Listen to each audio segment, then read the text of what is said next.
Hey, folks. Sorry, I'm a bit late. Um, so, whatever reason, when I started this up today, all my settings were once again gone, You all know why we've come here. so I had to The reset patrons everything. have pushed us into a corner. Their magic has grown too powerful to hold in check. These villains are stealing the worship of our own followers. We It does look like the volume is playing, though, correctly, so Not long ago, I the am fight. glad for that at least. You'll need a redo of the first stream, where it's silent for half of it. And not half of it, for a little bit. I'm going to get a quick drink. I will be right back. Crossing fingers that this computer doesn't just the one I'm gaming on doesn't do its usual glitchy thing. So let's cross fingers together.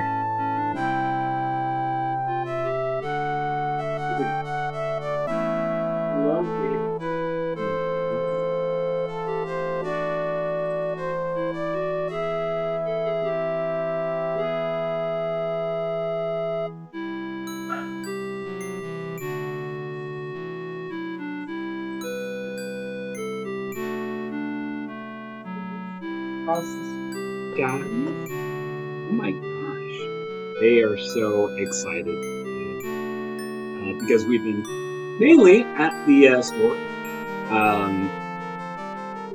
I was demoing a game, and Jenna, of course, is doing all the heavy lifting with Kevin and Giant. So I'm definitely getting the relaxation, hard work of the store get started, which is coming together slowly but surely. So yeah. Anyways, come on, let's keep it together, baby. Keep it together. All right, sweet. Okay, so this still. All right. Anyway, so as a recap from last episode, we went through the entirety of the second world. Brian. Is it Brian? Oh, I gave away that book. Oh well, never mind. Yeah, I think it was Brian. Anyways, encountered a elf prince who was stuck on a ledge. Helped him out. Tried to knead some dough. Not a good cook. We're a better wizard than a cook.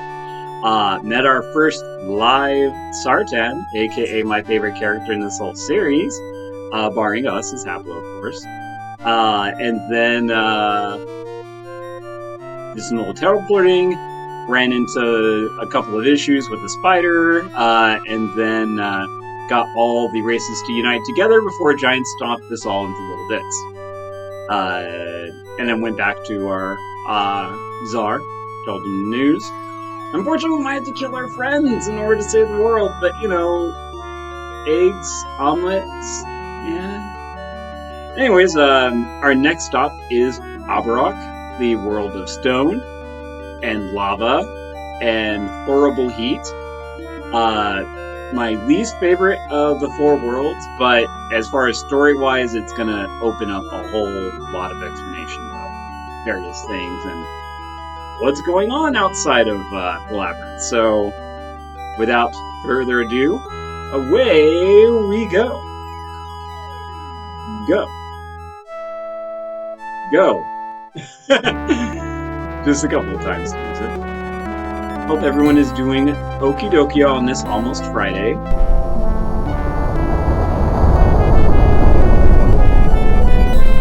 You've seen this. Your ship flies from the Death Gate into a river of lava. Walls of dark rock enclose you in a giant cavern so large that it actually houses a city carved from the stone. You dock the ship a small distance away. Good thing we paid extra for that fire resistance wood.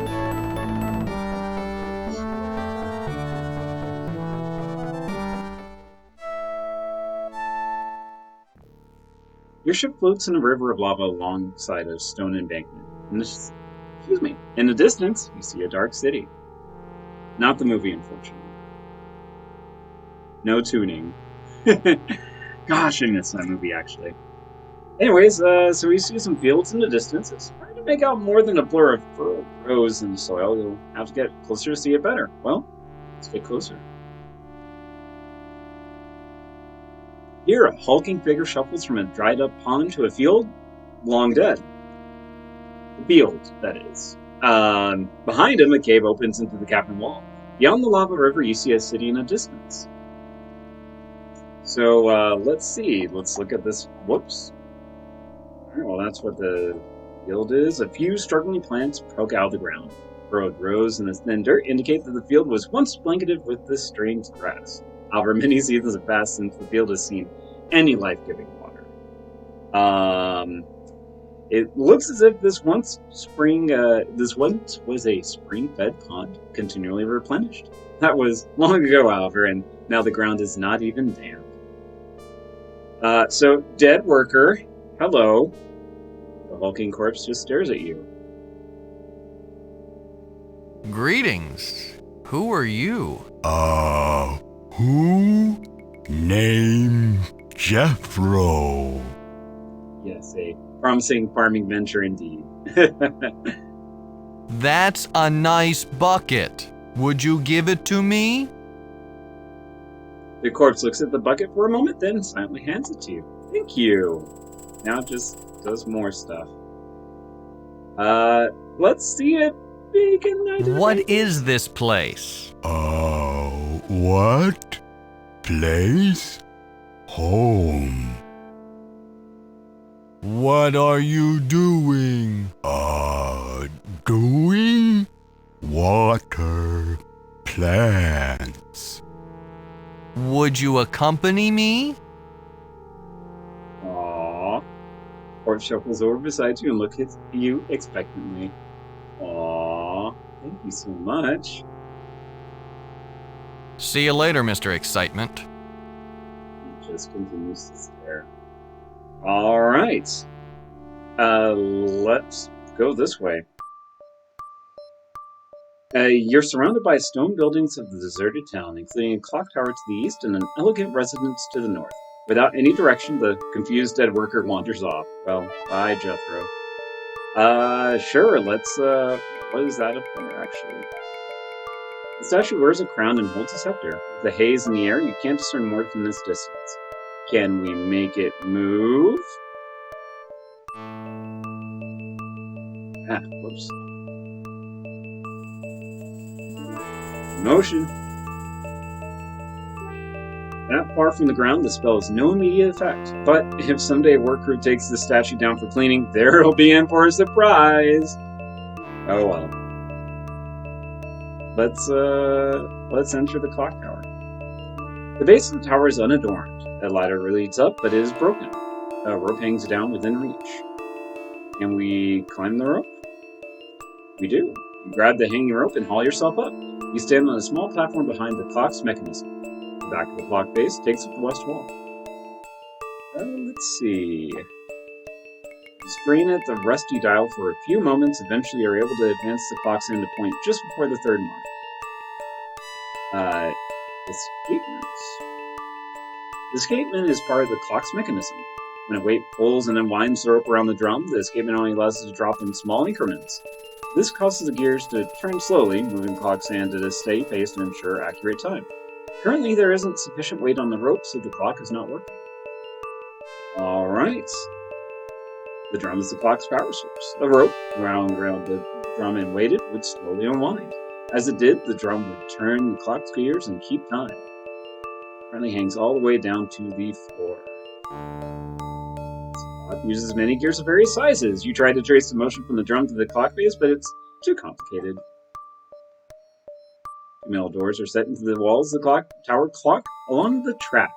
Presumably, they open when the statue wheels along on the stroke of the hour. Well, don't think the stone's gonna help much with that. Oh, there's a hole in the bottom of the pail. Never mind. Age has rusted and ruined the once strong metal bucket, so that carrying water in it would be impossible. Okay, well, I guess nothing doing there. Can we turn this at all? With both hands, you turn the crank and wind the rope around the drum until you see the hook. The drum locks when the rope has been drawn entirely up. Can we get down now? Yeah, we can. Let's, pretty sure we can put that there, right? Yeah. Hanging the bucket on the hook, the weight of the bucket doesn't seem to be enough to start the drum. Well, then let's go ahead and turn the crank and, or I think we have to, nope, release lever. As soon as you pull the lever, the drum starts spinning uncontrollably. The rope gradually unwinds until it almost reaches the ground. I don't think we do anything else up here. We don't know what time to make it yet. So let's just hop on down. And by hop, I mean climb, because hopping from that distance probably would be a ankle breaker. Oh, is there something with...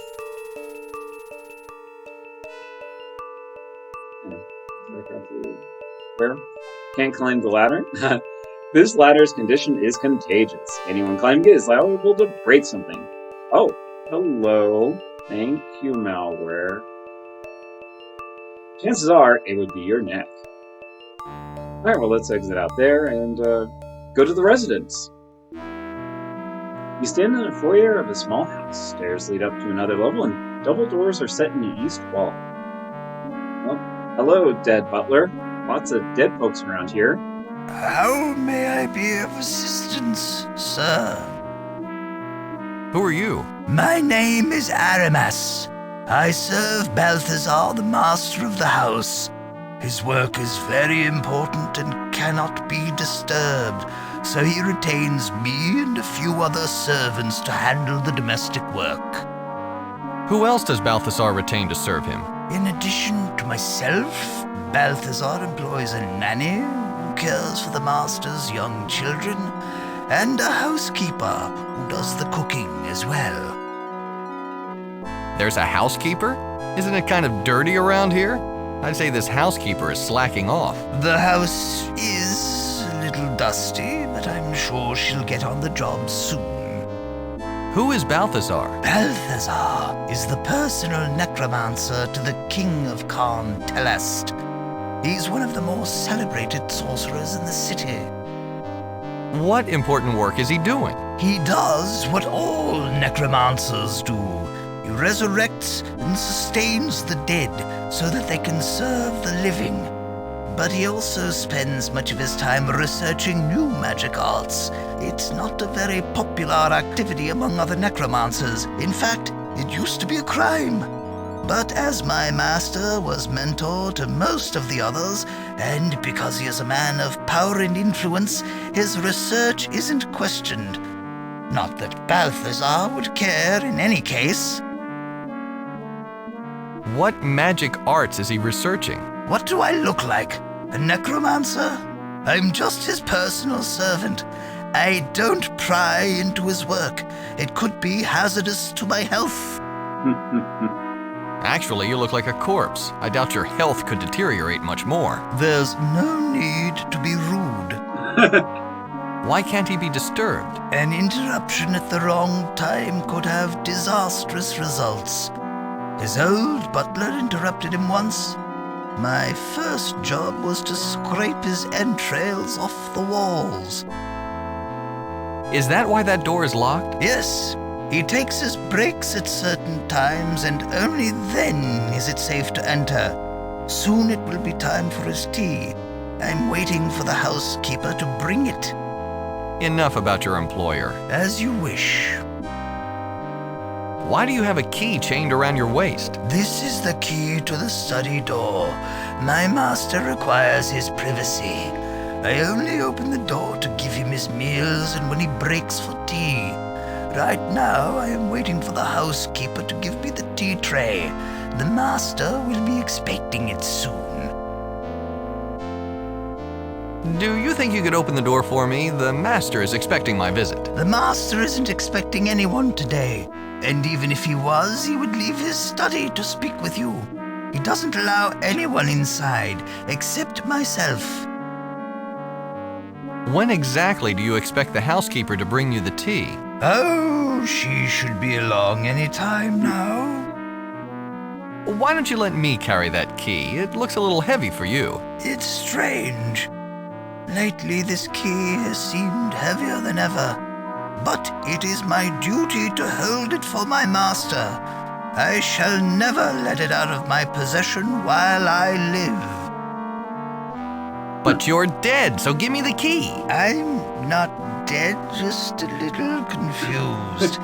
I did have a bad fight with the plague some time ago, but I pulled through. I'm here, aren't I? Though since then everything has seemed somewhat fuzzy. Is there any other way into the study? There is a window, but it's very high off the ground. Too dangerous to enter or exit.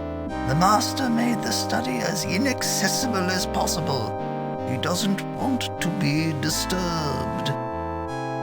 Could you go in and give him a message for me? I can only enter at predetermined times when it's safe to do so.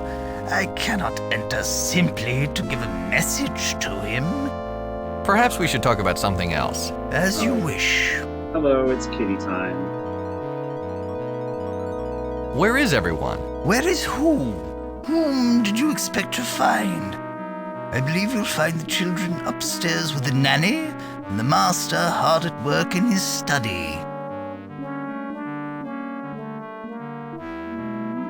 What is this place? Well, this is the city of Telestia, one of the oldest and grandest cities in Abarrach, aside from the city. Oh. And we're very proud of our accomplishments. Telestia was built by the dwarves for the other mensch races when they were all still alive. The dwarves themselves lived in caves not too far from here. Some of the dwarves' artistry remains throughout the city. For example, the iron statue in the clock tower is ancient. It is the exact likeness of Clytus the first in the line of dynasts who have ruled over Abarrach. The detail is excellent. Even the royal scepter, still carried by Clytus XIV, is a perfect replica of the original. They say that the statue was made by Clytus I's personal dwarf slave after the dwarf went mad. The madness obviously didn't affect his artistic talent, though. What happened to the other races? The weaker races died off shortly after they were transplanted to this world. They didn't have strong enough magic to survive the harsh environment of Abarrach. Where exactly did the dwarves live? I believe they once lived in caves just outside of the city. I can't be certain, however, that it isn't simply legend. The region hasn't been explored for a long time. Where is Karn Necros? It's at the core of the world. I've never been there. In fact, no one in this Karn has. We've never traveled outside of the city. We've never had to. Does the dynast rule this city? Not really. We've never even seen him. Our king has ruled Telestia for ages. The dynast only rules here on paper. Is this scepter anything special? Of course. It is the scepter of rulership. It gives incredible magic power to he who wields it. The original dynast, Clytus I, created the scepter, and his line has used it to secure their leadership ever since. No one would dare oppose a dynast who has control of the scepter. Like me, get a hold of that scepter. Why did Clytus' slave go mad? The dwarf was the first experiment in necromancy. Some say that the art wasn't perfected when Clytus I brought his slave back to life, and that insanity was the result. Afterward, Clytus banished the slave back to the ancestral dwarven lair to sit in solitude forever. This didn't affect the dwarf's devotion to his lord, however. When a body is resurrected, it learns very little, and it usually reverts to doing whatever it did during life. The dwarf continued to worship Clytus the First. He even carved the statue in the clock tower to honor him. Few believe that Clytus was deserving of such an honor, but even fewer will admit that in public. Clytus the 14th reveres his ancestor, and no one speaks ill of either of them without fear of being turned to dust. Because of the scepter. We may be on the other end of that at some point. Enough about this place. As you wish. Could you accompany me? Regrettably, I cannot. I have to serve my previous charge. I must stay here as long as my master desires. You're as interesting as a corpse. This conversation is over. As you wish. Alrighty, well, so learned a little bit about what's going on. Looks like the people here have been using resurrection to bring back dead folks. Even though he's a little befuddled, he got better, he says. So his title is Dead Butler. Let's see. A big silver chain is wrapped around the waist of the dead butler. Goodbye. Although it's old, it remains as strong as the day it was forged. The key is attached to it. I mean, can we cut it? It's not the chain, but even as old as it is, it does more damage to your shear than the shear does to it. Isn't silver slightly malleable?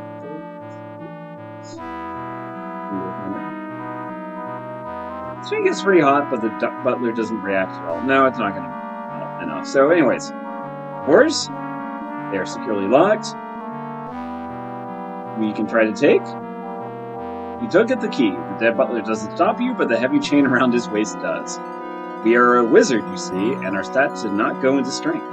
So, yeah, let's go upstairs. The smallest people made their home in Nursery caves holds a and few caverns items. all An their empty own. crib, a tiny They'll table, and a only rocking come chair outside occupied by to an play old woman. When all the arrows Well, there's that tea point set. the way. Which way, you Um, ask? Where are they found? Just out of sight under the ground. Don't look too close, they'll run away. Unless the arrows Listen to her recite the point poem the photo way. once in its entirety. When she finishes, she starts reading it again from the top. The smallest people made their Dead home Nanny ignores you. in Her gay caves brain and totally engrossed in the caverns task all of their reading own. aloud from the children's They'll book. only come outside to Hey, play.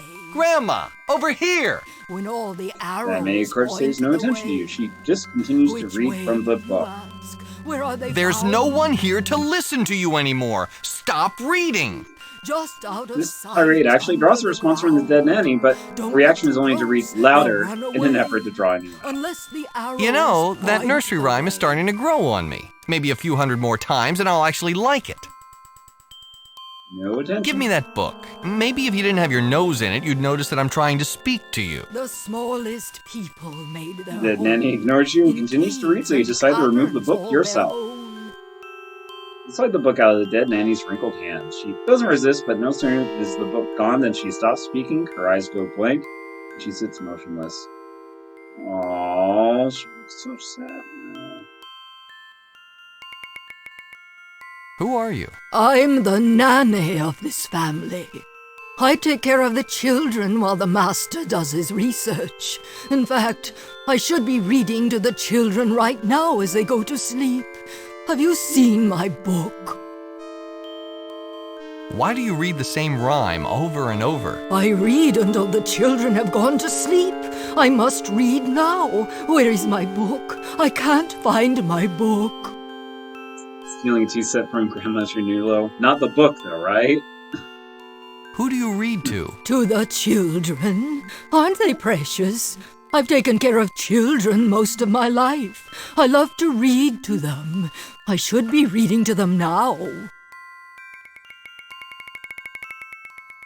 Would you accompany me? I know where your book is. You know where my book is? Please take me to it. I must read to the children. They can't go to sleep without their rhymes. They need me, you see. So, Granny, party member, let's read this children's book. A little one. Let's start from the beginning. Alright. Work, work, work.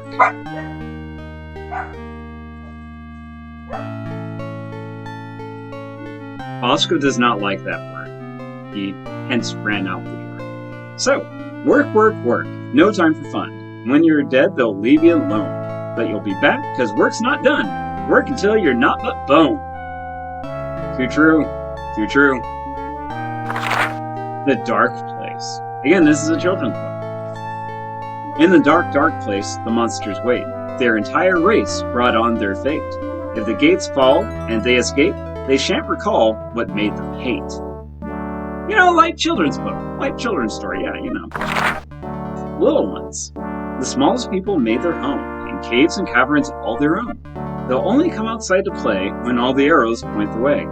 Which way, you ask? Where are they found? Just out of sight, under the ground. Don't look too close, they'll run away, unless the arrows point the way. The day. Yellow night, sky is bright, all the world is filled with light. Just because sun's above, every heart is filled with love. Get that snake. Grab the snake and hold him fast. Don't let him go. Grab him quick, or you won't last, if you're too slow. 4 and 1. 1 makes 4 and 1 left over. The one we've got is just a need. Started out warm, but got much colder. It's just like living in the grave. Where are the others? They disappeared. Perhaps something went very wrong. If they survived, not like we feared, why have they stayed away so very long? You know what? I like the snake story. Let's leave it here for no reason whatsoever. Alright. Let's go, Granny. Here's the tea set. You hand the tea set to the butler, he accepts it gravely and looks over at the double doors. Then he just waits. Alright, you just keep waiting there. Alright. Hey, buddy. Let's form our dead army. Would you accompany me? Alright, dead army obtained. This shallow cave ends in an unnatural wall covered by carved wooden dwarven symbols. The coiled snake studies you. The dead worker's dull eyes roam around, confused. Hey, Granny, wanna read me something? Grab the snake and hold him fast. Don't let him go. Grab him quick. The dead worker listens carefully to the words of the rhyme, Get that snake! The idea slowly sinks in when he sees the coiled snake in the middle of the cave. He shuffles over and grabs it. If a snake could look surprised, you'd swear it was stunned by this hulking corpse. He whips around and bites him, but the worker doesn't even seem to notice. The snake writhes in the grasp of the dead worker. It spits and bites the corpse, and nothing seems to faze him. He doesn't even loosen his grip. So it is poisonous. We would die in a quick bit.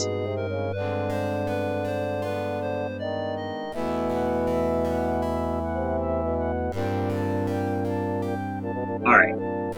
Yeah. But still, let's pet it. You decide that all snake needs a little affection. Perhaps it would change his disposition. You gather him up and pet him. He looks genuinely happy. Oh, just before he bites your head off. Whoops. I missed that part. Okay, never mind. Well, he's got it held up. So, I know we're 0 out of 4 in attack attempts with our shear. Could this be the one time our shear comes in handy? You decide to try for a cheap shot while Jethro holds the snake. Even in his grasp, the snake lunges for you, hissing and spitting. You decide to leave the nasty little creature alone. Okay. Let's take these rocks. For some reason. I'm sure it'll make sense later. Oh, let's not disturb him, though. Alright, let's look at this wall. The far wall is covered with 9 identical carved dwarven symbols. You walk towards the far wall of the cave. The snake writhes and spits as it tries to escape the dead worker's grasp, but its efforts are futile. His corpse's grip is too strong, and the dead nanny's constant repetition of the command to hold the snake keeps him from forgetting his task and wandering off. Grab When you come upon the wall, snake and a collection of hold 9 him stone fast. circles, each Don't with an let ornate him go. arrow Grab carved him on it. quick or you won't last. So it's one of these things where everything that's adjacent to it turns.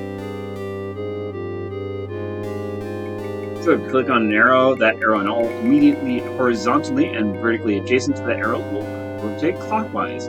Click on reset to start over. If we sense that you're getting frustrated or are not making progress, then a hint button will appear on the interface. You get a text hint the first time you click on hint. Click on the hint button again will reset the puzzle and will show you the first correct move. Further clicks will incrementally solve the puzzle. We're not going to do that. We'll get this figured out. So we need to go through the wall, like that poem said. You know, the arrows will show the way. So they all need to be pointing up to go through the wall. How do we do that? Well, it's time for a little bit of this magic right here.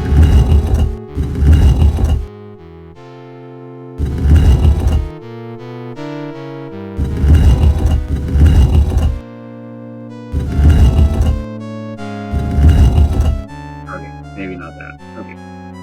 By the way, if anyone wants to chime in from chat, I am all ears because these are, again, the puzzles I'm not the best at.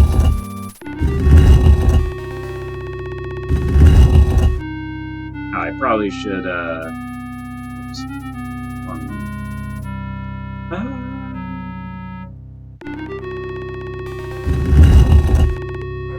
Buddies. Buddy-o pals.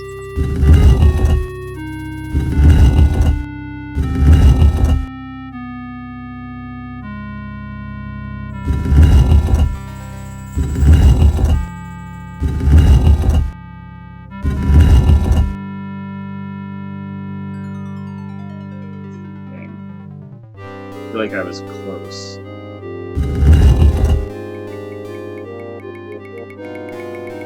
Ah, whoops, meant to do this. Okay. No hints, we'll get it, we'll get it.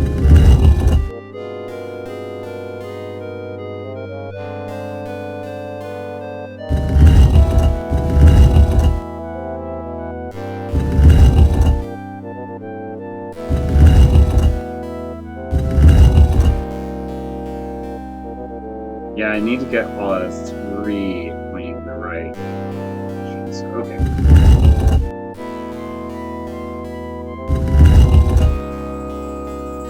Let's see if I do.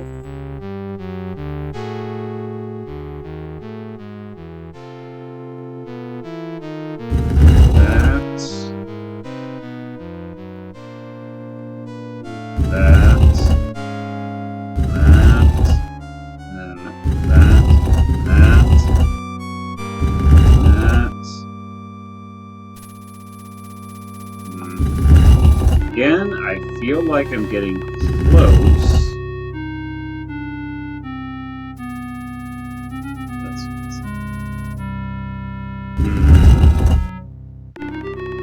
Not that. That's not the first move. It's one of these ones that need to move first, and in the corner. Okay, so 1, 2, 3.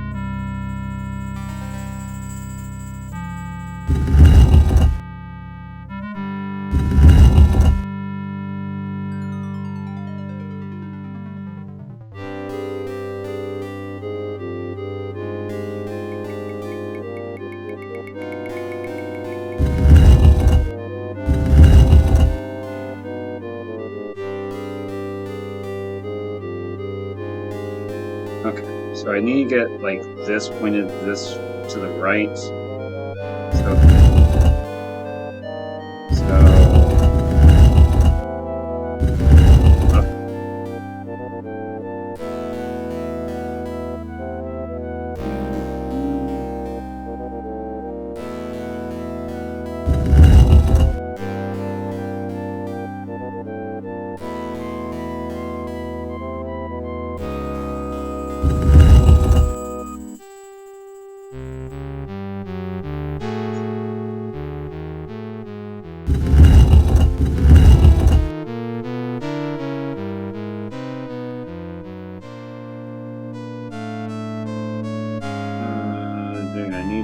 probably get this one finished right.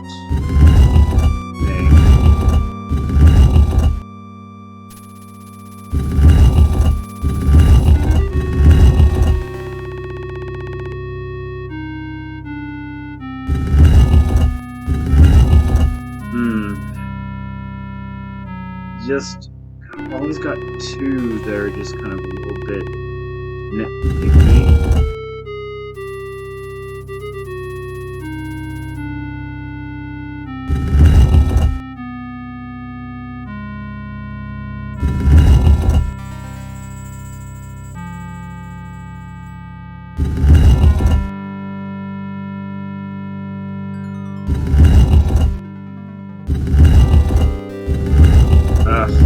Always two.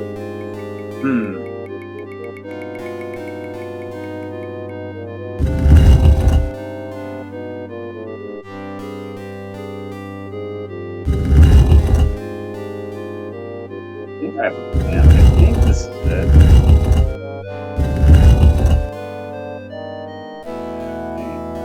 No, not quite.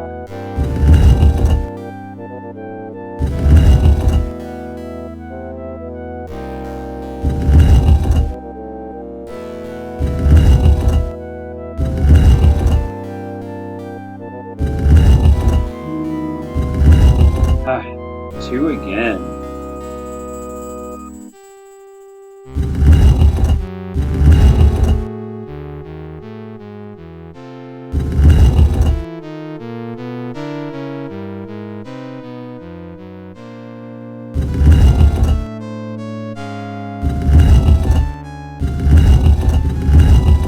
I got up to one now.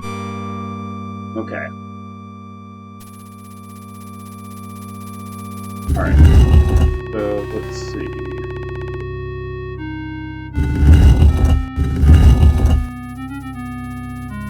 Okay. So then I think I need to do this one. Okay. Then let's see. That. Hit that. So close.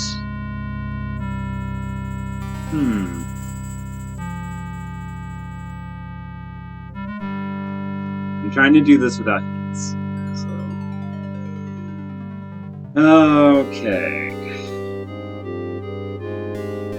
I don't want to reset it because I feel good if that one is in a good position. So, okay. I guess I need to start planning instead of just pressing buttons and walking into it. So, alright.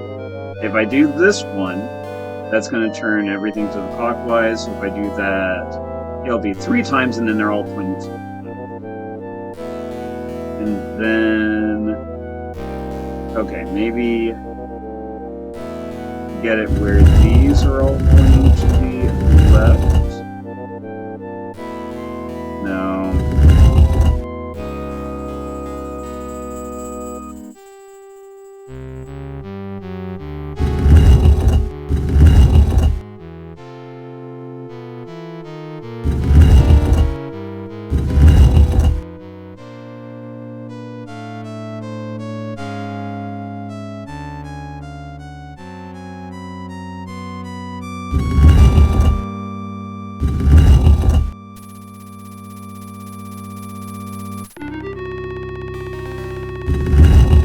I'm glad that they're holding that snake steady. That's just real good. Okay, that's... I just totally missed that. Alright, let's go back to where everything went. So, right? A linear system of... Okay, you lost me by writing equations. You realize that I don't know if you know this, I've flunked math many times. Many times. I feel like if Jared was watching, he'd be like, well, why didn't you just do this, this, and this? Duh. I don't even know what a Wolfram Alpha is. What is a Wolfram Alpha? I don't think Haplo knows what a Wolfram Alpha is, and I'm playing as if I were Haplo. I don't have a beep bop boop. I mean, I have kind of maybe voices in my head because Hapliv's. That's how I play Hapliv. That he has about 1,000 voices in his head from the internet, but he doesn't know what the Wolfram alphabet is. I kind of figured.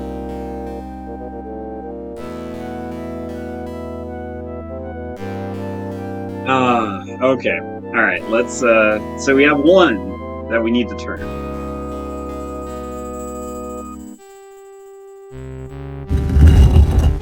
Okay. Actually, wait a second. Wait a second.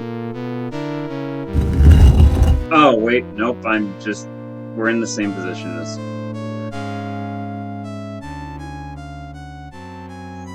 Okay.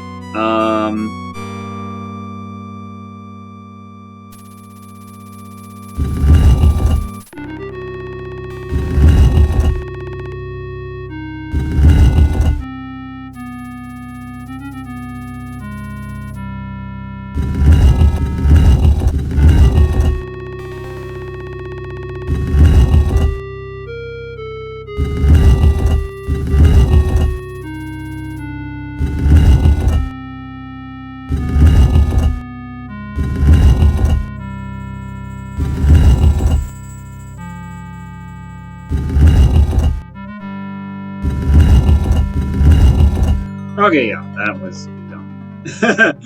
Okay, let's get everything back to as order. Okay. Did I tell you this was my least favorite world in Deathgate? There's like 2 more puzzles like this too, and it's just so frustrating just because it's like, ugh, I just want to continue with the story. I'm not going to do hints. Sorry. I've done it every single time. Like, I've never solved it on my own. So, I'm trying. And I count which chat is helping as, I don't count that as a cheat. Okay, let's see. Let's turn it so they're facing this way. That's.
Okay, I just totally messed it up at this point. Okay.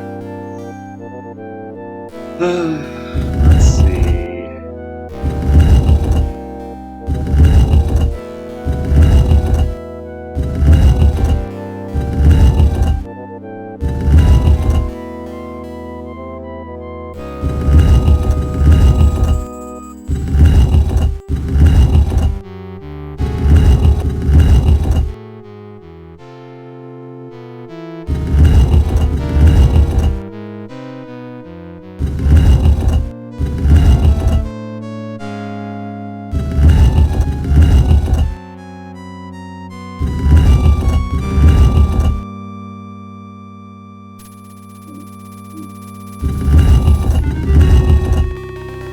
I feel like I was close.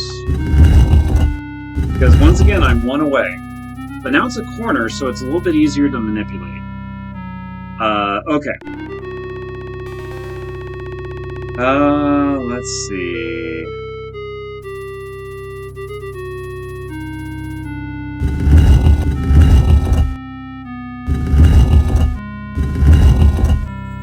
can't. We don't want that to move.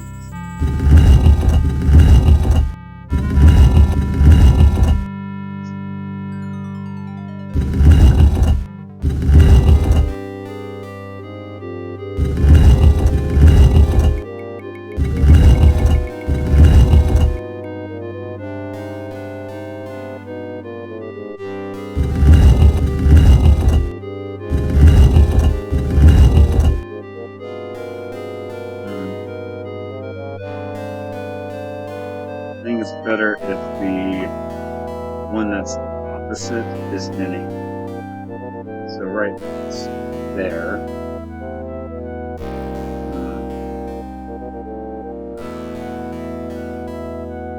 I'm sure this is fairly easy for anyone else. I apologize that I am stuck on basically simple puzzle physics, whatnot.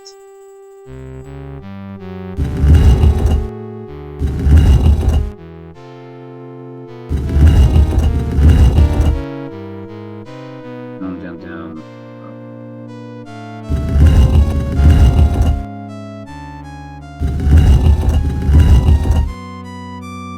Wait, hey!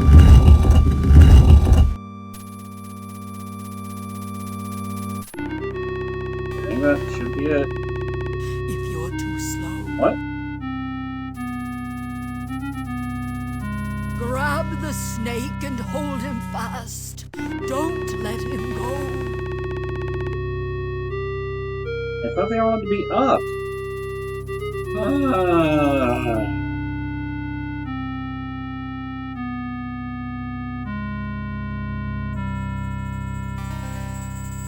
Okay, you know what? I basically did it. I thought it was up. Which way is it supposed to be? Oh! Uh-oh. Jared has joined the fight. So I thought that arrows had to all point the way. You had to, based on the book that she was reading. Let's go ahead and actually... Grab him I'm gonna quick or do you this won't real last. quick. If you're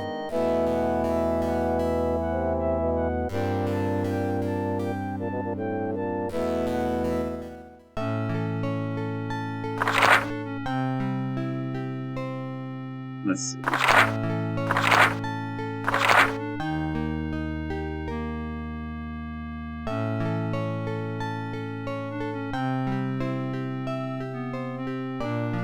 Under the ground.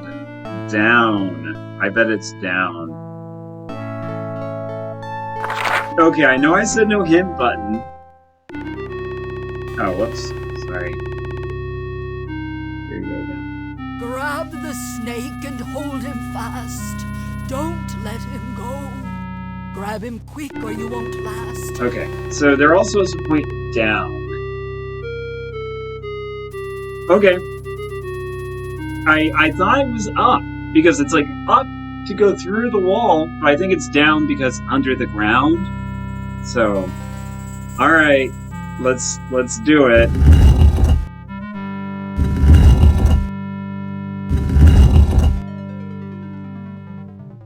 Okay, alright, so I will let good Sir Jared lead us through how to get these all down, because I honestly do not even remember how I got them all pointed out, because I was just randomly clicking there for a minute. I'm sorry, I'm gonna put this silent here.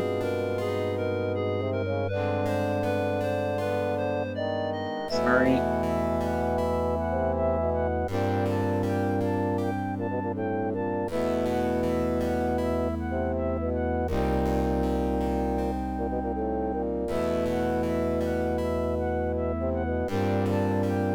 Sorry, just responding to a quick textery. Alright, sweet. So, push the 4 in the center of each side twice each.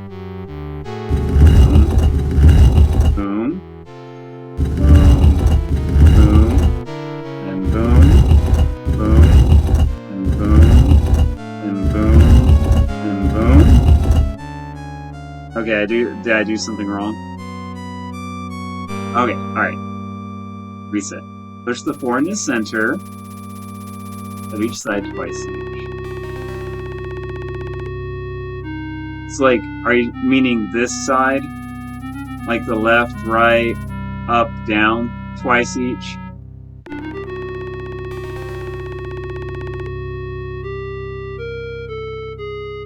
gonna say that's a yes, so that's twice. That's twice. That's twice. That's twice. This is once. That is once. Once. Once. And once. Holy moly. Genius. Right there. Grab the snake and hold him fast. So, yeah, Don't let him I would always get stuck on that puzzle. Grab him I don't even quick or remember. you will Anyways, blast. If you're too the stone slow, symbols click into place and the wall slides away. Beyond, you see a dark tunnel. You steal yourself and walk grab in. the snake. These caves are ancient, carved long ago by the dwarves that lived here. Tunnels run off in all directions. Hello, friend. Go away! I talk to no one. I wait for my lord. He will be here soon to take me with him. Begone! The decomposing dwarf squints his good eye at you for a few minutes and shakes his head so violently that an earlobe falls off. There it is. You don't want to Go! talk to us? Okay.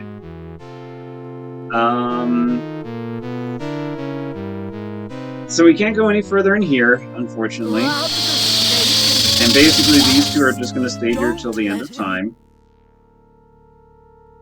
Let's see. Look at the lava river. Lava flows freely through the channels around you like a river. Your ship floats easily on the surface. The magically treated wood keeps the angry lava from doing any damage. The heat and fumes are suffocating. Only your innate survival magic, acquired during your years in the labyrinth, keeps you from dropping to your knees. Well, let's see.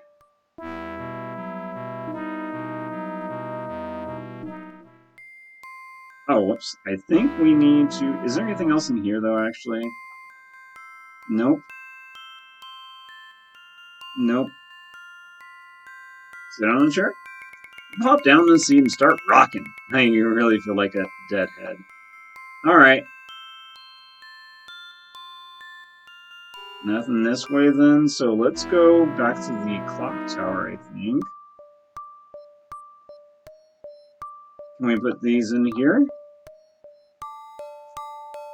Hell with rocks. Alright, let's climb up that rope.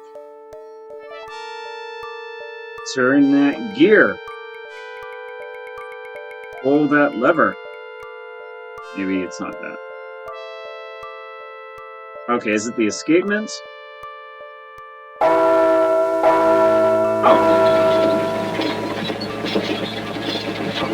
Currently the weight of the ropes and everything is... Okay, well there's glitching. Alright, 3 distinct bonds. That we'll go ahead and take the scepter. The scepter is made from the same slab of iron as the statue. You cannot remove it. Can we take the headpiece? The headpiece of the scepter is firmly by iron tongs. You can't budge it by hand. Well, I guess let's pull this release lever and go down. Hopefully the ringing of the bells made it where the guy goes in. Oh. Dang it. How may I be? Now that you have the tea, what are you waiting for? Open the door and give it to your master. Yes, I do have the tea, but I must wait until the appointed time until I open the door. Otherwise, Boo I on might time. interrupt a vital experiment. That would be disastrous for Balthazar's research, and perhaps for myself as well. What time is tea served? The 4th hour. I'll recognize it when the tower clock strikes 4 bells. He expects his tea at the same time every day. Alright, well, You're as interesting as a corpse. This conversation is over. As you wish. so let's go ahead and climb back up that. Let's turn this.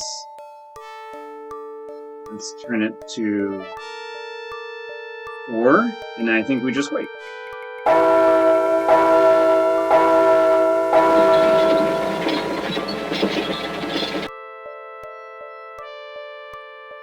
Alright, so then let's go ahead and climb down, and then go in.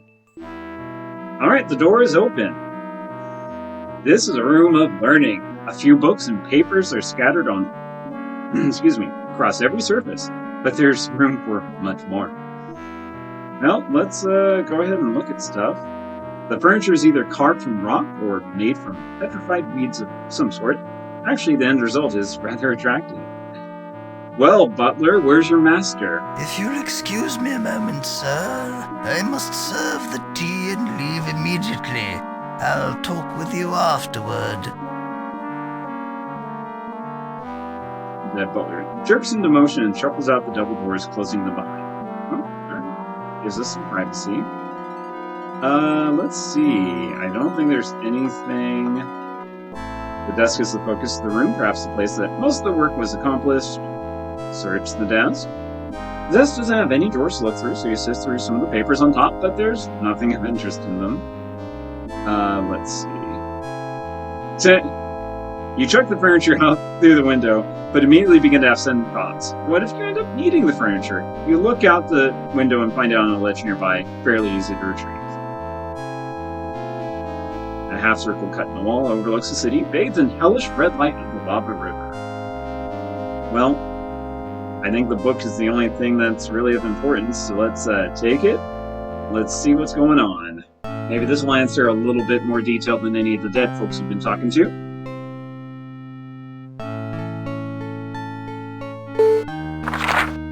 I record these notes in no particular order with no particular format. Should this text be read by others than myself, I can but apologize in advance.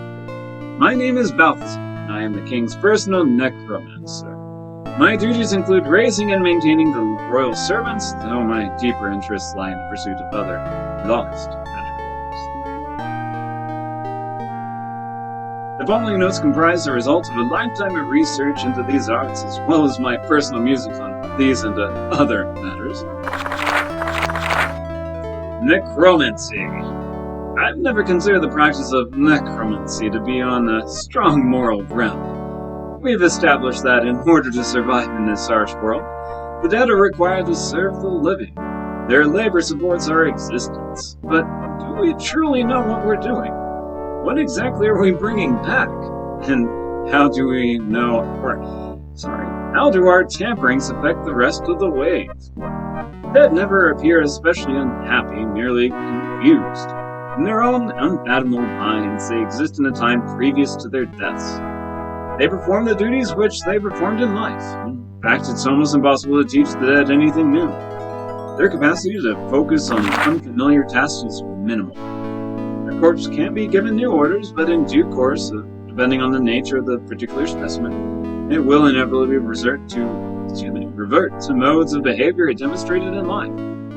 There's no harm done when the tasks that the specimen performed in life have some application after death, but sometimes those tasks have little or no worth in our world. And yet the corpse, living mentally in its former reality, cannot be persuaded to abandon its behavior. Occasionally the behavior can be modified to one of useful purpose, but more often all we can do is ignore the corpse, which strikes me as a credible waste of men. Nevertheless, even the densest corpse can be used for menial tasks, and this becomes their primary value. Corpses can be made to perform functions which the living cannot or would not perform. I can't recall a time when battles were waged by living soldiers. Why trouble ourselves when we have available so many who have already fallen? Their insensitivity to pain allows them to sustain blows that would cripple a living soldier. The dead don't stop until they can no longer move. In addition to war, corpses can be used to undertake all potentially harmful tasks, such as fending off attacks from would-be predators. Claws and poison stings are fearful only to those who are aware of the consequences. Kind of already figured that out, but that's okay, we skipped it. It's Personally, I feel that we should be focusing our magic on keeping ourselves alive, rather than on resurrecting ourselves from death. With the plague more rampant than ever, we are invading a losing battle. Even now, the dead outnumber the living. Possession. Whenever I begin to research a new spell, I always start by attempting to build runes onto established spells. Sometimes an entirely new spell can be discovered by adding a single rune onto a totally unrelated spell. This was the case with Possession, the art of casting one soul into a lower life form. I started by taking some basic runes and building onto them. Many of the standard spell bases turned out to be dead ends. I forged through some of my ancient texts without much success. But I did discover an obscure warding spell of awesome power. One wouldn't think that a warding spell could be manipulated into a possession spell, but forceful spells are sometimes born from the most unlikely sources. The warding spell has a long history. I don't know if it has ever been used in Abarrach. It can only be cast by a group of very powerful Floritan. The spell creates a huge shield that repels any foreign magic. I remain uncertain as to its original purpose. The diagram of its rune structure follows. Lobsters. Using this as a base, I experimented by adding variations of runes onto the end. The process was long and tedious, but as it happened, only one rune was needed to fashion an altered spell. The diagram of the new spell follows. Oh, of course, just that little wiggle. That wiggle. I get it now. Gosh. I was a fool. The result was a possession spell. Testing it proved somewhat difficult. There are certain limitations inherent in the magic. One can only cast one soul into a lower life form, such as a Haka's we use as beasts of burden. One must have physical contact with the target. The soul transfers through touch, so the spell cannot be cast over distance. While one is inhabiting the possessed body, the original body is rendered immobile and helpless. I have some theories regarding the dynamics of the spell. If the original body is for some reason destroyed, the soul should be capable of continued existence in the new body. Eventually, however, that soul will forget its previous existence and come to think and behave in accordance with the inclinations of the possessed body. But even then, the original soul should prove retrievable by the application of certain spells. It might even be possible to reconstruct the original body by using the host body while the soul still exists. Unfortunately, my research has not revealed the spells required to accomplish this, the knowledge of which would have been of great comfort during the test phase of possession. The extent of our lost knowledge is shameful. Surely our ancestors had access to these and innumerable other magical spells, and I am merely passing over well-trodden ground. If only my own library was more complete. Unravel Illusion. Another art that has intrigued me for some time is illusion. I have many books on the subject, though none of them detail the entire spell. The use of this magic produces insidious results. The spell speaks directly to the reasoning center of the brain of higher animals such as Sartun, Patron, and even the Mensch races. The spell persuades the brain to accept that something is there when it isn't, or that something isn't there when it is. For example, an illusion spell can create a table in the middle of an empty room. Even though the person viewing the table might grasp that the table is an illusion, he will not be able to pass his hand through it because the spell has convinced his brain otherwise. Possibilities abound for employing the spell, and I regret that all attempts to reproduce it have left me with nothing to show for my efforts. However, I have been somewhat more successful in researching the Unravel Illusion spell by approaching it from a reverse. My reasoning is that I might be able to build the spell by first determining how to break an illusion. At the time of this writing, I have not yet discovered the spell, but I suspect I am very close. The Exodus. I knew that this way would come. Waters become more scarce each day. Fields of carrion grass are withering, and the lake, our primary water source, is drying up. Soon the lake will be nothing but mud, and then little more than rock and dust. The Colossus must be failing. When our ancestors built it, the Colossus was intended to last forever, heating our world, melting the ice of sea of ice above, and distributing the waters throughout. Its magic is dying. We must travel back into the core of Abarrach, where our ancestors originated, where the remaining magic is strongest.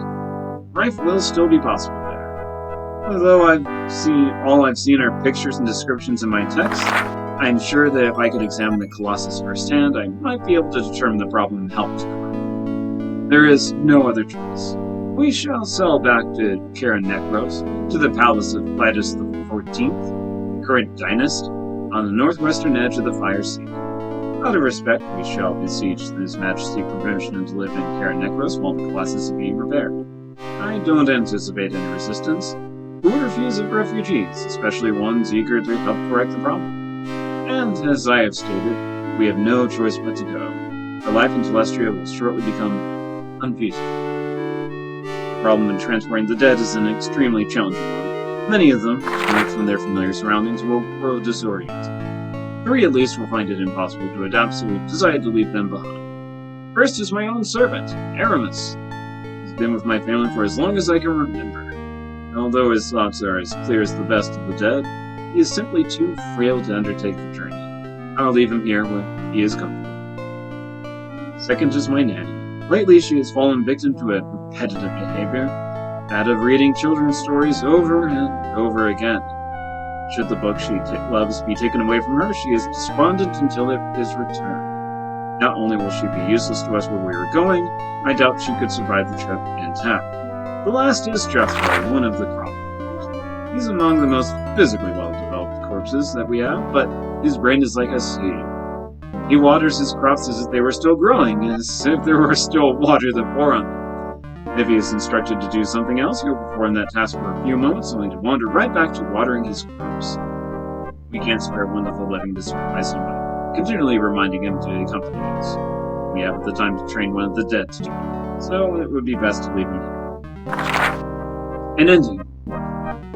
I leave these notes for you to find, dear reader. Their purpose is to shed light on who we are and where we have gone, so that you will follow in our path. Do not remain here. Life is impossible. Follow us to the core where we have a fighting chance. Well, we discovered a new place. Over there. You will learn 2 spells. You close this book and place in your inventory. What are those spells, pray tell? Well, we got Possession. Using the spell, the caster can inhabit the body of a lower life form, usually that of a domesticated great animal. The soul of the spell exits his original body, leaving it effectively helpless and only rarely alive, and enters the target. While inside, he can direct the new body with virtually total control. Like other spells of this nature, it requires physical contact to initiate, and when the caster wishes to return, touching his original body will transfer his soul back again. If the caster does not return his soul to his original body, he will eventually forget his identity and begin to think and act as if he were truly a creature. And what about rating?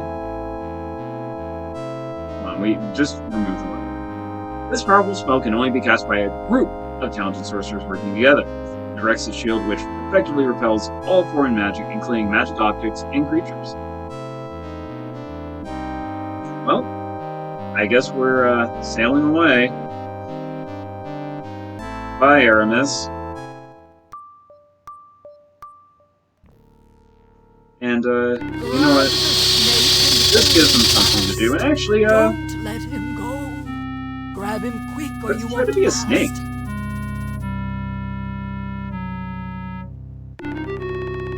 Reach hand toward the snake.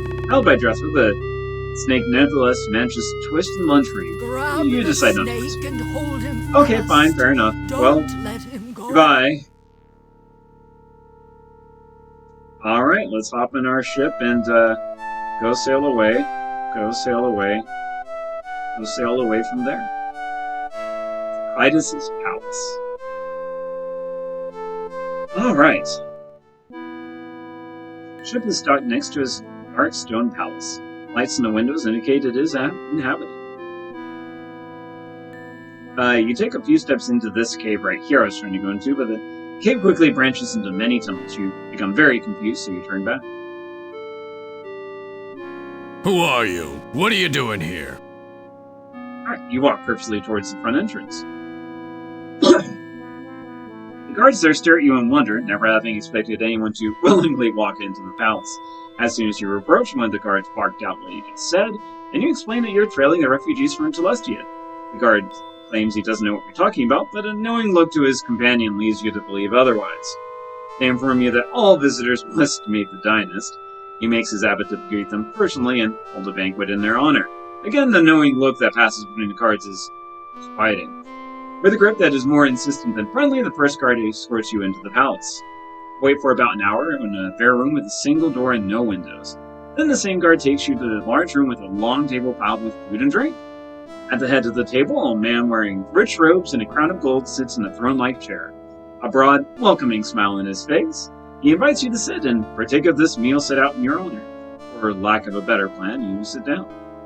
Greetings, my friend. My name is Clytus the 14th. I am the dynast of Abarrach, and I rule here, but you probably know that.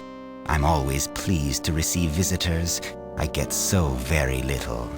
Please, tell me how things are in the outer reaches. So, you remind me of the Princess Bride guy. I want to leave. We'll still, go over here. You know what? Let's not reveal that.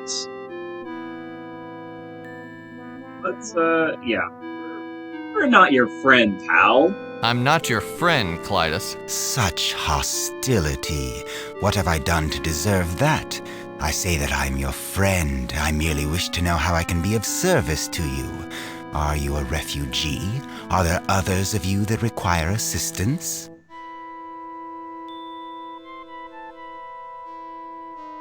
I am a refugee. I'm an emissary of about 10,000 people. Could you put them up? 10,000? That's quite a few. I will do what I can. Can you tell me where they are hidden? Camped, I mean. Why did you say hidden? Just a slip of the tongue. Pay it no mind.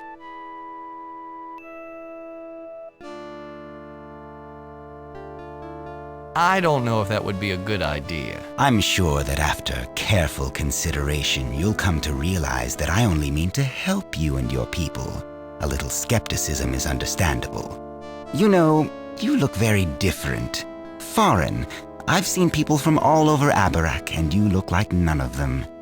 Who are you? Where are you from?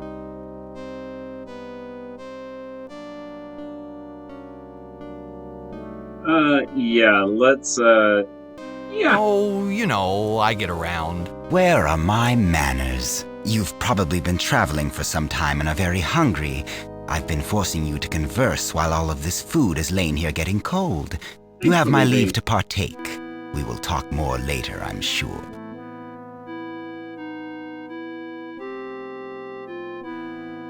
Let's not go that crazy first, but, I'd like to ask you a few more questions first. The time for talk is past. Now it's time to enjoy ourselves. Perhaps a toast would be appropriate. We must drink to our new relationship.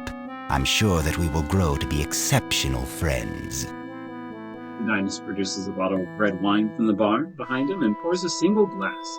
He orders a dead servant to take the glass from his hand and place it before you. Please accept this special wine.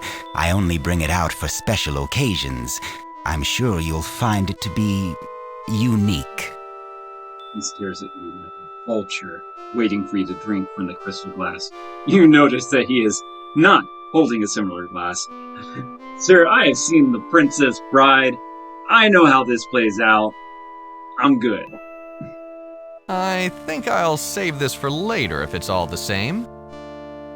It is not the same, my friend. You will drink that wine, and you will do it now. I've lost all patience with you.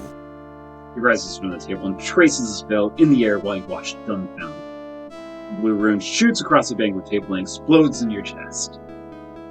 You expect to feel some pain, but all you notice is an overwhelming hunger. You begin stuffing your mouths and pockets with food and drink. Inside yourself, you snatch up the crystal goblet and drain the contents. Clytus smiles and sits back down, satisfied. I know you, patron. Our books talk about your race. We believed them to be legends, but here we have proof.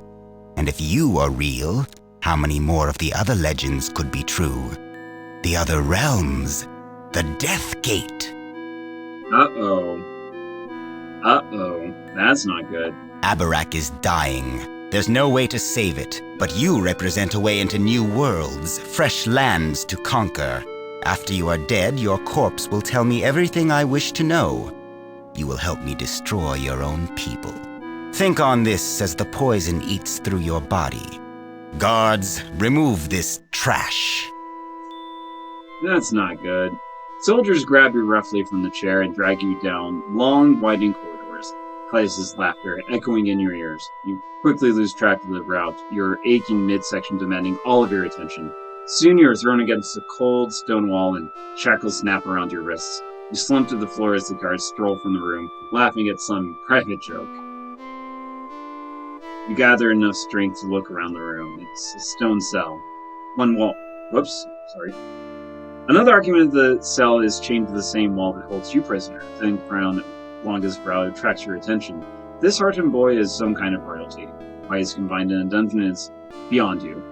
The paleness of its skin, the occasional grunted spasm, all lead you to believe that he has had his share of Clytus poison as well. So let's go ahead and save here real quick.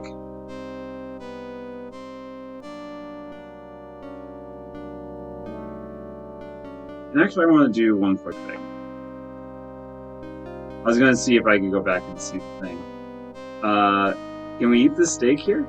Knowing that it came from Clytus's banquet table turns your appetite right. Let's take a look around. Rice is on the table and out of reach while you're chained up at any rate. Well, let's look at it quick though. Looks like a small handheld torture device used to crush or spread a variety of body parts, limited only by the user's imagination. Key ring over there. Key ring's out of reach. The shackles keep you from taking it, which is why we're here. Saving the dog for last, of course. Come on. Yes, documents. Alright, Edmund! Hello! Hello, my friend. It looks like we're both in the same boat. So much for relying on the hospitality of strangers. I like that, necklace you're wearing. Who are you? My name is Edmund, and I'm the Crown Prince of Telestia. You couldn't tell I was royalty by the deluxe accommodations? Who are you?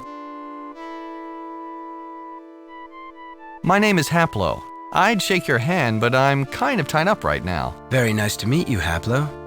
Any enemy of Clytus is a friend of mine. Isn't Telestia quite a ways from here? Yes. It was a long, perilous journey which claimed my father. It's rather hard to accept that it was all for nothing. You're a prince? Why were you put in the dungeon? It's a long story. I come from Telestia, a city on the outer edges of Abarrach. A few years ago, our water supplies started to dry up. Balthazar, the royal necromancer, studied the problem and discovered that the Colossus was failing. The magic that sustained us for thousands of years was ebbing. We knew that our time was limited. We boarded everyone onto our ships and set sail for the Fire Sea. None of us had been there before, but Balthazar's ancient maps indicated a route. The trip was perilous. What's more, our ships hadn't been used for thousands of years, since we first came to Telestia. By the time we arrived, we had lost many of our people, including the king, my father. Therefore, I became my people's leader. Our intended destination was this palace. We had never seen the palace, or met the dynast that ruled us. Instead of arriving on his doorstep with a few thousand refugees, I decided to leave them in a warren of natural caves that we discovered and come here as an envoy. I thought that Clytus and I could speak and decide where my people could live. I arrived at the palace alone. He greeted me with open arms and invited me to a banquet. My people have been living on withered cairn grass for months, so I must admit that a banquet sounded appetizing. During the meal, he began to question me. The questions were innocuous at first, but became more probing and less veiled as Clytus continued. He asked military questions. What was the size of our forces and where were the troops bivouacked? Suddenly, he was sounding less like a benevolent leader and more like a king bent on eliminating any threats to his power or strains on his kingdom's food supply. Just as I stood up and announced that I wished to take my leave, a sharp pain doubled me over. Clytus simply looked over and smiled. He explained that the wine in my cup had been poisoned, and that after it killed me, he would drag the answers from my corpse. His guards brought me down here and locked me up. Now, I'm just waiting to die. What exactly is this Colossus? The Colossus is a stone spire infused with the magic of the ancients.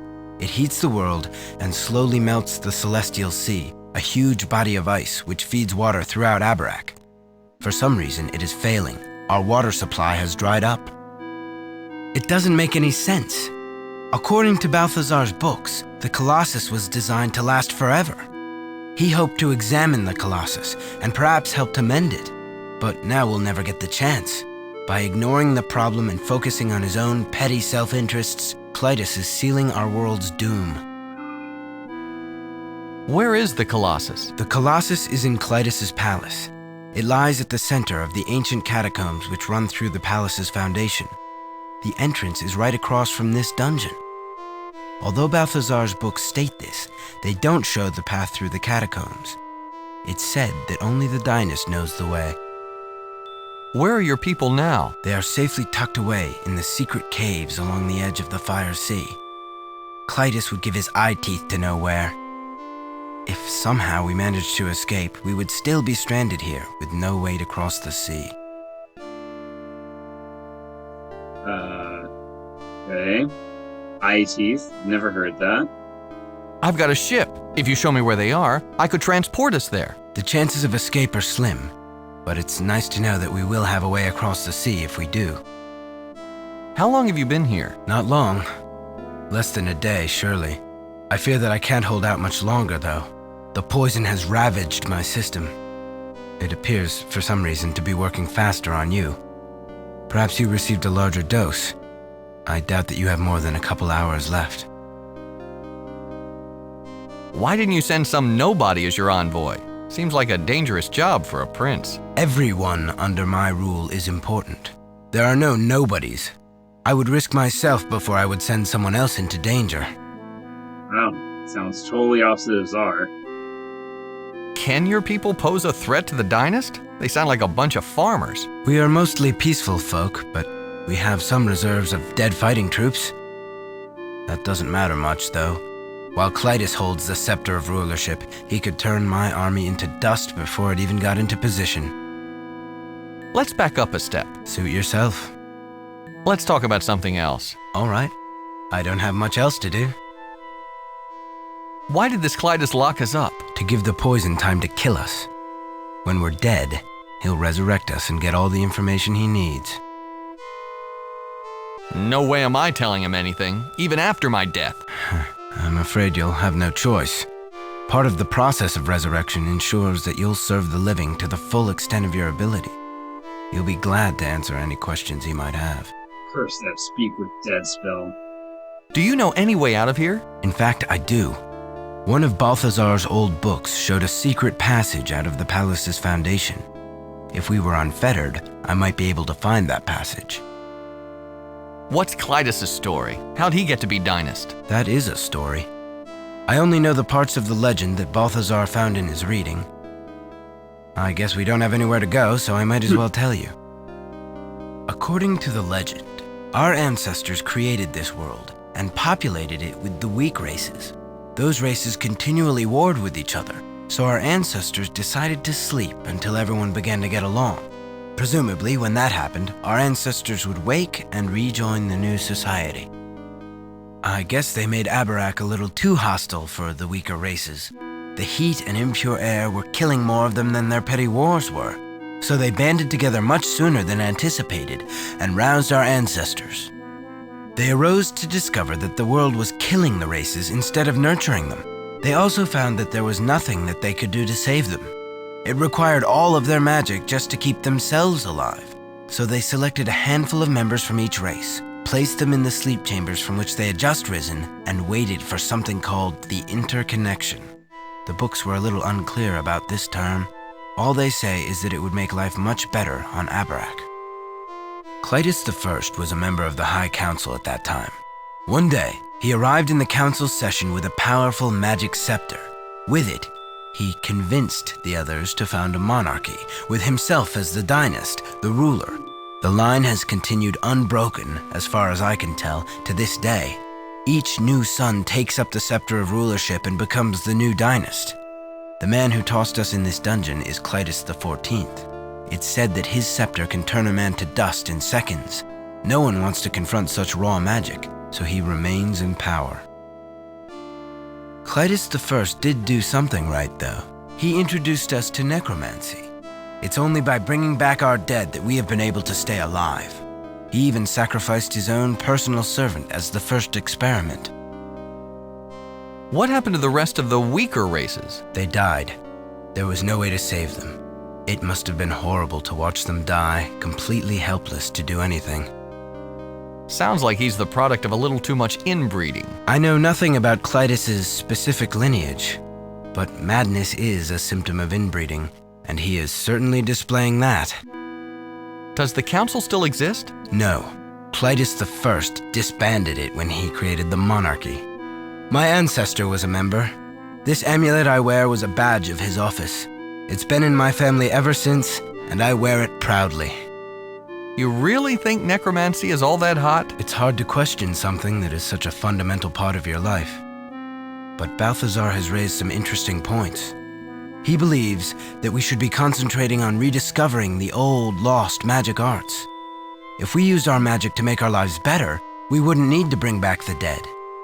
To be totally honest, seeing my father resurrected into a shadow of his former self was chilling. I don't look forward to dying myself, or to the inevitable result. If Clytus's scepter can turn a man to dust, why does he bother with poison? He still needs information from me. I assume the same is true for you. If he destroyed us, the information would be lost as well. If he kills us with poison, we are undamaged. Then he can resurrect us and demand the information he wants. Since the dead always serve the living, we'll have no choice but to tell him everything. You mean that if Clytus didn't have this scepter, he wouldn't be in charge? I would challenge him myself if I could count on a fair fight. My claim to the throne is as strong. My ancestor was also a member of the High Council. These are all pipe dreams, though. His scepter would make dust of them and me. What happened to his personal servant? Shortly after he rose to power, Clytus I sent him away. I believe he was banished to the ancestral home of the dwarves. In fact, it would have been in the caverns around Telestia. No one has explored that area in ages. I wonder if he's still there. He's still there. That was an intriguing story, but let's talk about something else. All right. I don't have much else to do. Why is that dog watching us? Is he just waiting for us to die so he can chew on our bones? That's Clytus's personal hunting hound.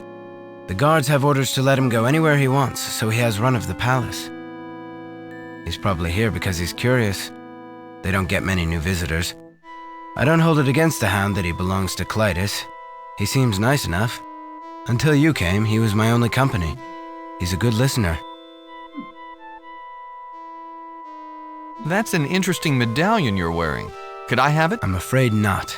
It belonged to my ancestor and has been passed from father to son for centuries. I treasure it with my life. That's the last rune we need on it. I'd like to rest now. I understand. I'm feeling sick and tired myself. I'm sure it's the poison, not the conversation. You feel a bit weaker. Your stomach turns in reaction to something you ate. Well, let's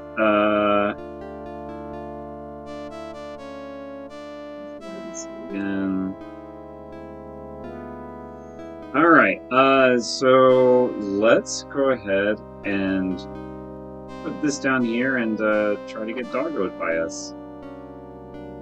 Plop the stick on the ground next to you. The dog eyes it with disinterest. It evidently has eaten recently. Good thing we just learned a spell to fix that.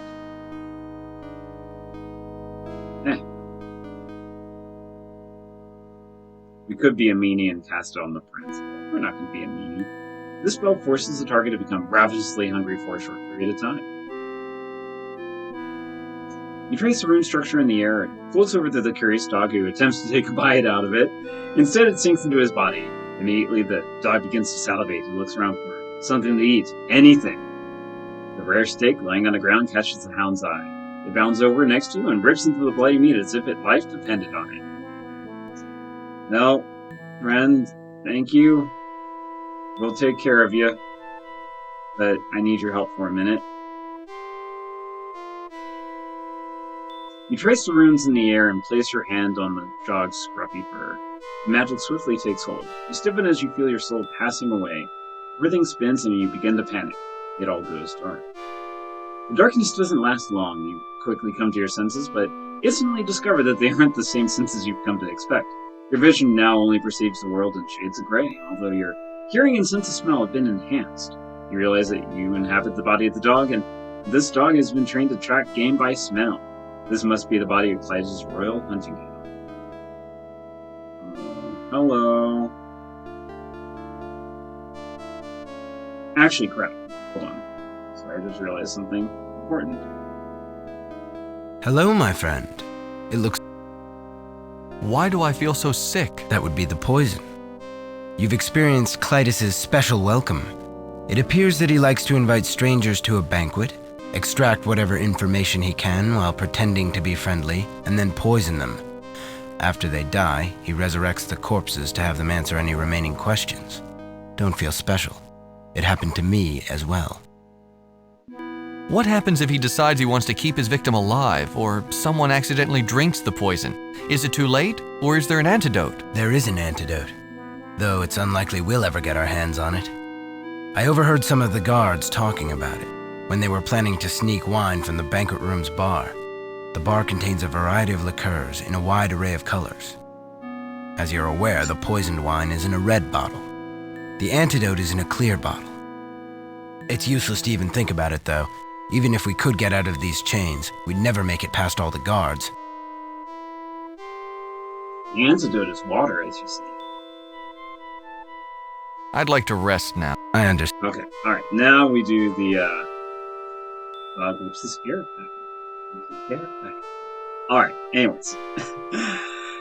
Alright, now we do possession, because we need to know that bit. Otherwise, we would not be able to get the antidote that we need. Alright, so let's take this. Write down the key and slide the ring from the peg in the hole. Let's give it to Edmund. Thanks, Rover. Put the key near the Sergeant Prince. Yay!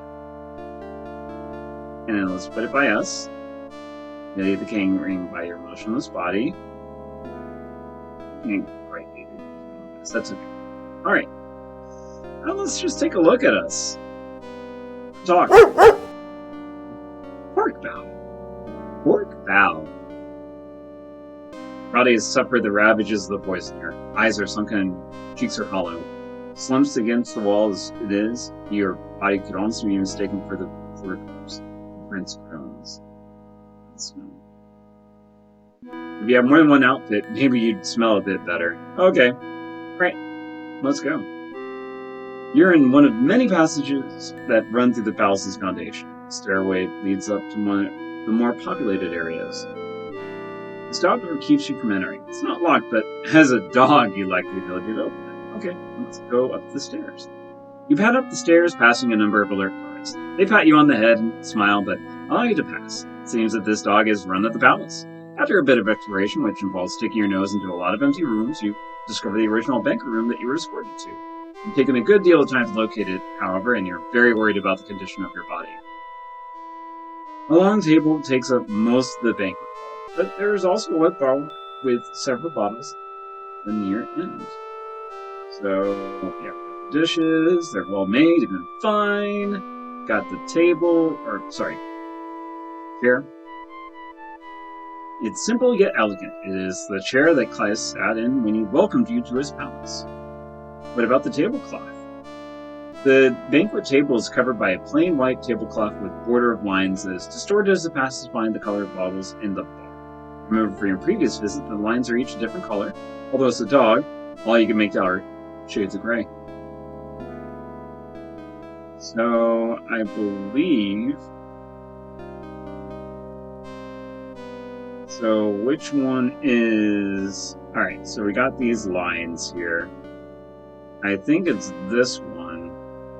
This one. Let's take this. Grab onto the neck of the bottle with your canine teeth and slide it out.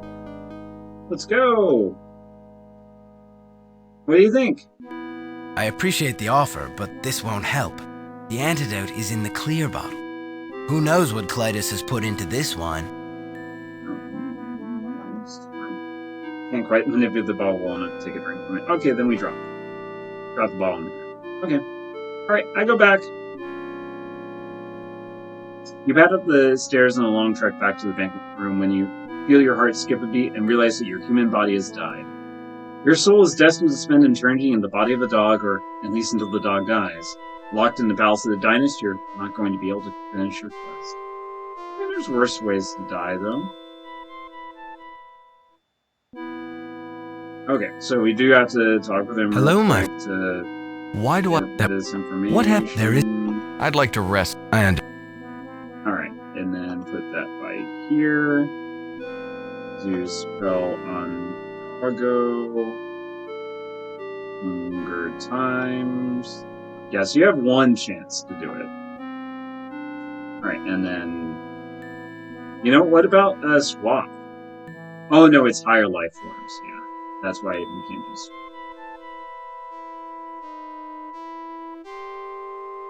Alright, so there we go. Up and at them. Okay.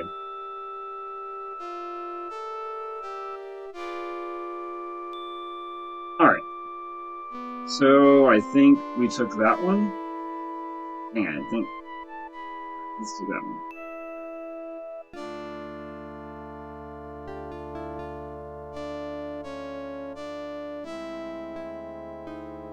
The prince guzzles about half of the clear liquid. The effect is immediate. The pain drains from his face and body. He hands the bottle back to you with a sigh of relief. Great. I did a good job. Alright, let's put it by there. Let's take this key ring. Let's give it to Edmund. Rover. You're very welcome. And then we'll drop it by here. And then let's touch. You nuzzle your motionless body. The contact sparks the transference of your soul. The familiar dizziness overwhelms you, and when you recover, you're back in your human body. The dog looks at you with trusting, loyal eyes. Evidently, some bond was created when you passed your soul into its body. It sidles up to you, intent on accompanying you wherever you go. We have permanent companion now! Yay! Alright, well, first things first, let's take that and drink. Finish off the liquid from the clear bottle. Grateful that you were able to tell it from the colored bottles when it didn't filter out any of the multicolored lines in the tablecloth. You feel the effects at once. The knots in your stomach loosen, and the weight lifts from your limbs. You can feel that the liquid has cured you. And let's unlock. Oh, fine. Take and unlock. Slide the key into the lock, holding your manacles shut. Quick twist pops the shackles open. Let's go ahead and take that. And let's pet dog. Dog wags his tail, seems to like you. We have, let's just, you want some of this? The dog sniffs at the salve a couple of times, it doesn't show much interest in the salve. Anything else that you might like? No. Definitely not making you smell that. Alright. Yes, my friend? Yep. Would you accompany me? I'm looking to get out of here. I'd be happy to. Let's leave while we can. Second jailbreak of the game. Technically third, I think. Yes, my friend? You know the way back to your people? You can get us there? Of course. If I can get hold of a ship, I can pilot it directly to the secret caves. That's all. We'll talk later. Sure. Oh, we have plenty to do now. Behind a panel in that wall is a tunnel which leads directly to the docks. We should be able to sneak out to your ship and sail away before they know what's happening. When we're away, I'll direct you to the caves where my people hide. I must tell them about the situation here, and perhaps they can help you as well.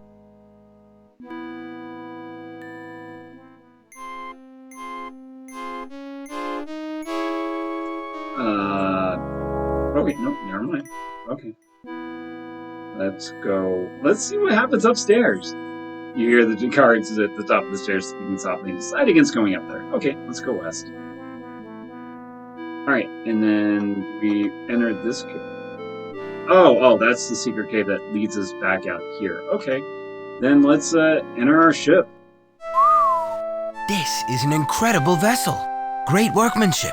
I've never seen anything like it. I assume that the steering is similar to the ships that I've piloted. If you'll give me leave, I'll take us to the secret caves on the edge of the Fire Sea. Fair enough. Let's take us and Dog to our new home. Well, new home for now.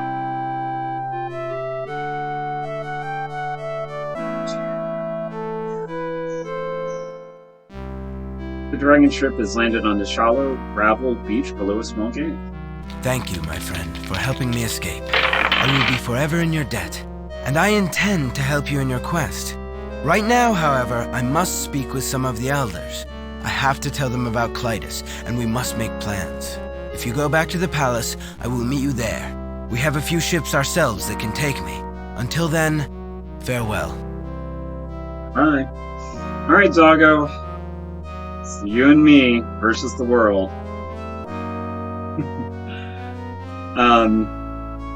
I know that this is a bit of a shorter stream, but this is a bit of a longer one. And yeah, I think I'm actually gonna pause it here because there's gonna be a lot more story and a lot more hefty stuff that's gonna happen. So I think I am gonna call it this here for tonight. I think. Let me see here.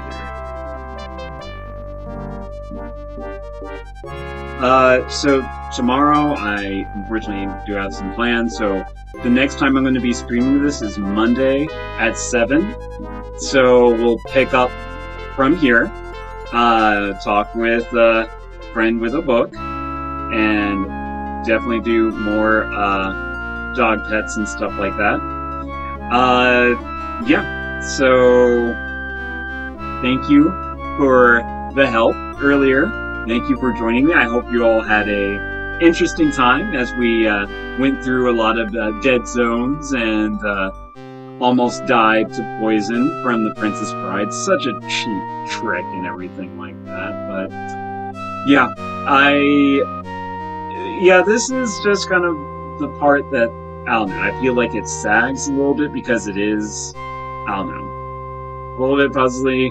The story is kind of, but it's important because it, especially the next stream, is going to answer a lot of stuff about kind of putting kind of everything together. So anyways, thank you again. I hope that you all have a good rest of the night and a good weekend. I also will say that I am planning on doing a Jackbox stream sometime next week, maybe like next Friday or Saturday. So definitely going to have more, do a big group thing again like we did last Saturday. So I think that should be fun. I had a lot of fun with that. That was my first Jackbox experience, and I definitely want to try to do that again. So yeah, with that, thank you so much. Take care, and I hope that we'll see you on Monday. So take care. Bye-bye, Zoots.